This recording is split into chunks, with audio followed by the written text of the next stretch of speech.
Attention, I have a question for you. Are you still breathing?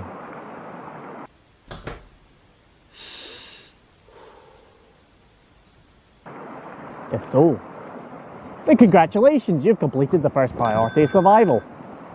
Yes. Your next challenge is to not get too hot or too cold.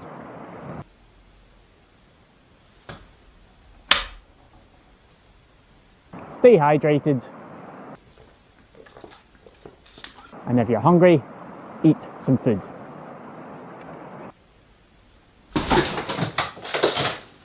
Easy. Aye, well, it might be easy in the comfortable order of civilization, but when you're out in the wild,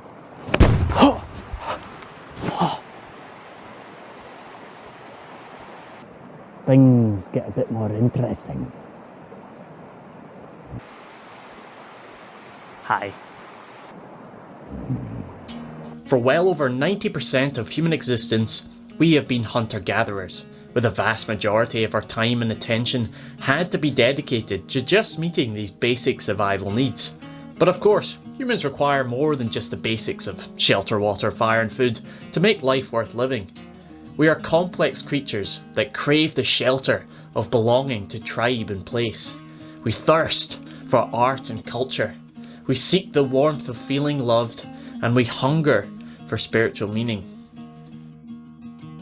The 21st century has brought us more comfort and convenience than ever before in human history. Yet, by accepting comfort, we rely on complex systems to provide these basic needs, making us vulnerable in crisis. And despite all the conveniences, mental health is at an all-time low. So, what can we do about it? Generally, I'm grateful to be born in this century, but I believe there's aspects of 21st century technology and lifestyle that's confronting our primal brains with challenges it has not evolved to face. And over the years, I've been seeking ways to find balance and perspective. In this video, I'll discuss 3 unique challenges currently facing us in the 21st century, and then 3 training methods that anyone could start today to help you be more resilient against them, all while having fun in the process. This is survival training for the art of living. Let's go.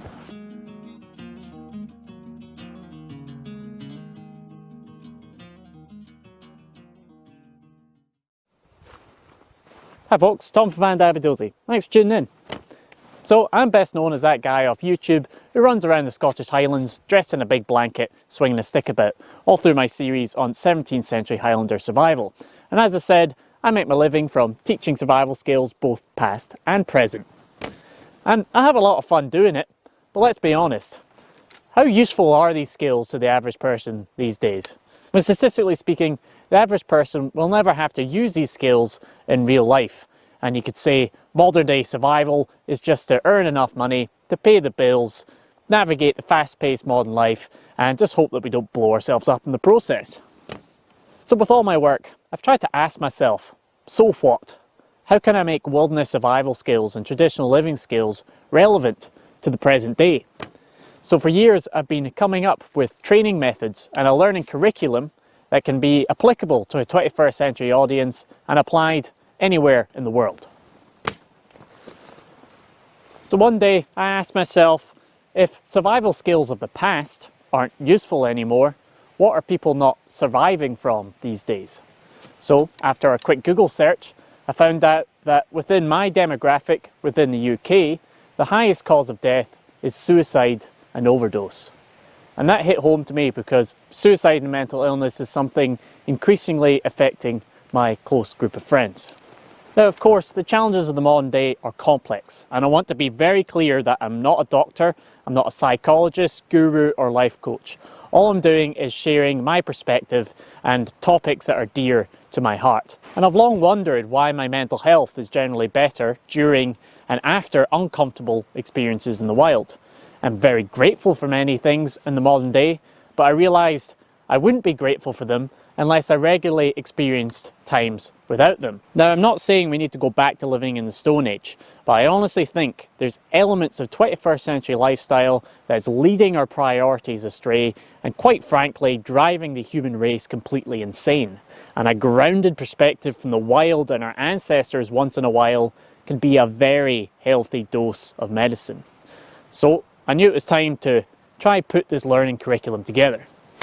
So there's tons of in-depth lessons and topics I wanted to share with you folks. And although I want to ultimately encourage people to spend less time on technology, I knew the best way to reach the most amount of people was to create an online course. And we've been working really hard on it for the past 6 months, and now I'm very excited to share it with you. So I teamed up with my friends from Steady Hand Productions, and together we've created a course called Resilient Roots, Survival Training for the Art of Living. The best way to describe the course is survival training for everyday well-being. It is a method of learning self-reliance and self-understanding at the most primal, fundamental level, all in the usual light-hearted and fun fandabidozi manner. Next evolution. So to summarise how to do a Forest Ninja jobby, the whole course is based on this word resilience, which means the ability to bounce back from a challenge, whether big or small, mental or physical. The vast majority of the lessons are rooted in fundamental survival skills that anyone can start training today, as well as various movement and martial art training exercises, helping us be more resilient in the foundations of our mind, body and spirit. We then use this grounded perspective of life to explore other aspects of our human needs, all through a learning map I've created called the Tree of Needs, hence bringing primal survival skills to everyday 21st century life and well-being. It's essentially a combination of everything I've learned from over a decade of this channel, all consolidated into a step-by-step course designed to meet you at your current skill level, and not only transform you into a forest ninja, but also give you a wide variety of tools to help you become more focused, empowered and connected in everyday life. So you can find out more about the course via my website tomlanghorn.com, linked in the description below. Once you've bought it, you get lifetime access, and just like a tree is always growing and evolving, we will continue to add new lessons and modules as time goes on. So for this video, I'll share some of the main points from the course to help you get started today. Now to me, self-reliance is ultimately self-empowerment. And self-empowerment isn't waiting around for things to change from the top down, but it's about taking actionable steps today in the things you actually have control over.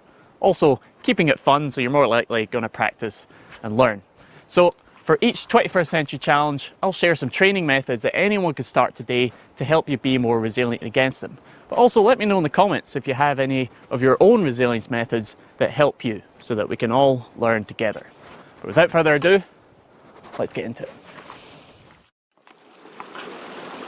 Challenge 1, mass tech distraction. Now I realise the irony of a YouTuber talking about tech distraction, but bear with me. At the start of this video, I said that breathing was the first priority of survival, but arguably there's something more fundamental, and that is your attention. When you pull the thread and get to the roots of it all, ultimately all we have is our time and attention.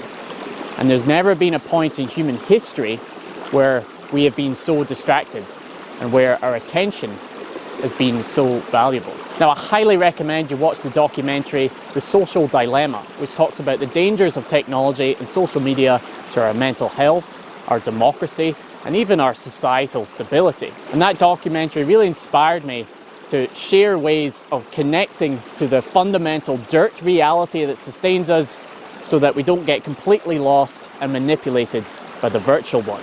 The main takeaway point is this: your attention is valuable, and the whole of the internet runs on the attention economy, which by itself and in moderation isn't a bad thing.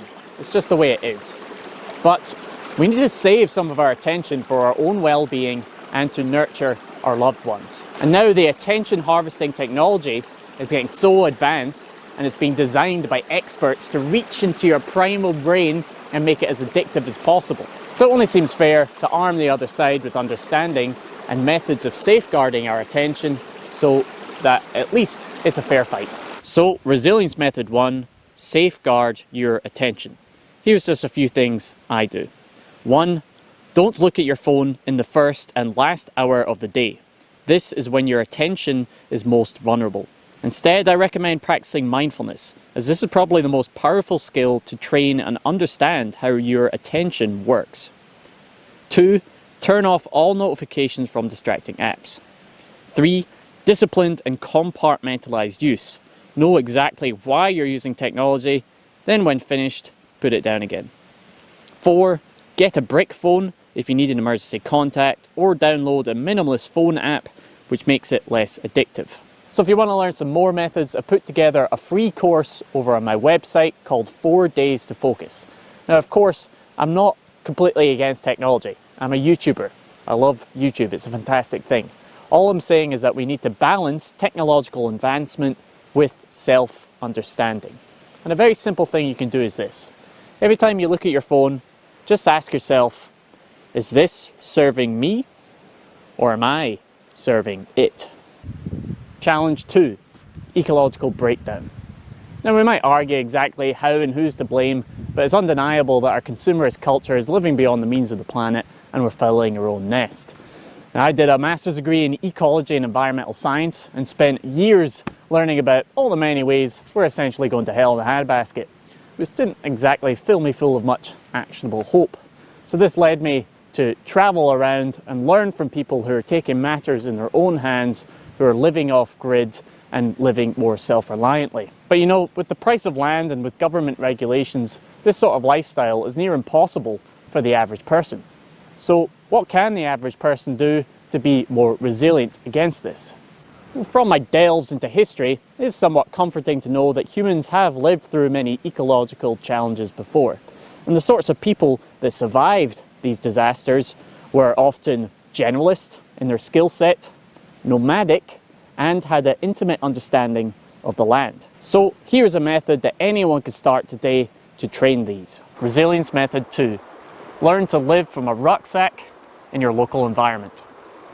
To me, there's nothing more self-empowering at a fundamental level than learning how to meet your basic needs all from a very manageable rucksack worth of equipment. And this is why the majority of the course is based on putting together a rucksack system and learning how to master it. But you don't need specialist equipment or money to do this. You can improvise a passable survival kit all with common household items. And I have a lesson on the course showing you exactly how to do that. You could look around your room or house right now and put something together. Start with Dave Canterbury's 5 C's of survivability. Cutting tools, combustion devices, cover elements, containers, cordage, boom, well done. You've taken control of your basic needs, at least in the short term. But by learning and understanding the survival principles, you can then apply these to the medium and even the long term. For example, once you've built a few bushcraft shelters and played with tarps and ponchos, you can understand simple principles and knots that can be applied to large tents and even building simple cabins. When you know how to purify a small amount of water, you can figure out ways of doing it on a large scale. When you understand the principles of fire and heating, you can also apply this to longer term solutions. But it all starts here. It all starts with a rucksack of equipment that you can easily carry. Going out and practicing and learning about your local environment is not only fun, but I also feel it's a preventative measure for the ecological crisis. Because you could say one of the roots of the problem is the complete disconnect we have from the natural world, complete disconnect from where our resources come from. People protect what they value, and what I want to encourage is for people to value wild places as a space to mentally, physically, and spiritually recharge, and as a place to remember the reality from which we all come from. Because the more time you spend in the woods, the saying, "we are nature," stops being a vague hippy-dippy concept and just becomes blatantly obvious. Challenge 3, mental illness. Now, I want to be clear that I don't think mental illness is purely a 21st century problem, because ultimately evolution doesn't care if you're happy. And I feel there's a reason why ancient spiritual traditions still resonate with us today, because it does seem like suffering is just a fact of the human condition. However, as I said at the start of the video, mental illness is on the increase, and it's something increasingly affecting my close group of friends. And I believe a large part of the anxiety and overwhelm we all feel is due to these weapons of mass distraction that we all carry in our pockets, over-harvesting our attention, leading our priorities astray and disconnecting us from the natural world. So this is why I feel like this challenge is actually somewhat linked with the previous two that I've just talked about. Now, of course, mental health is complex, and ultimately you can't separate it from things like diet, physical health, and being in a healthy environment. I'm not a doctor, I'm just sharing things that work for me. I'm interested in survival and applying survival principles to our basic human needs. So for this challenge, I want to focus on our basic human need for security. We all want and need security. Security from harm and attack. Financial security. Security within ourselves. And the methods of achieving these might seem pretty different, right? But if you look at the roots of it, there is a common thread. Now, the word security comes from the Latin securus, which means freedom from anxiety. Now, anxiety is a motivational emotion from our sympathetic nervous system, otherwise known as our fight or flight response. And despite the root of the word, meaning freedom from anxiety, ultimately you can't be completely free from anxiety. It's deep-rooted in our lizard brain, and it's evolved to keep us safe from harm. But the problem is when anxiety is being triggered all the time and being applied to non-tangible threats. When our fight or flight response is being applied to threats that we can't physically combat or run away from. The more technology makes our life convenient, it seems the more time we end up just staring at screens, festering in our minds, not moving our bodies, not releasing our fight or flight response in the way it's evolved to do so. So, what can we do about it? Resilience method 3. Channel the fight or flight into flow. Flow can be applied to anything in life. It is often described as the zone by athletes. To me, it is a place of optimal engagement with life, the perfect balance between boredom and anxiety, between tension and relaxation. And I have a whole past video on the subject of flow. To me, learning some simple ways of channeling that fight or flight energy has been one of the most consistent things that's helped my own anxiety. And we can channel that fight or flight into flow in 3 simple ways: through the breath, through posture, and through movement. A super simple breathing exercise you can do when anxious is to simply exhale 2 or 3 times longer than the inhale. So a short, deep inhale, then a long, slow exhale. This physiologically helps slow down your heart rate, calming you down. And in scientific terms, it's called respiratory sinus arrhythmia.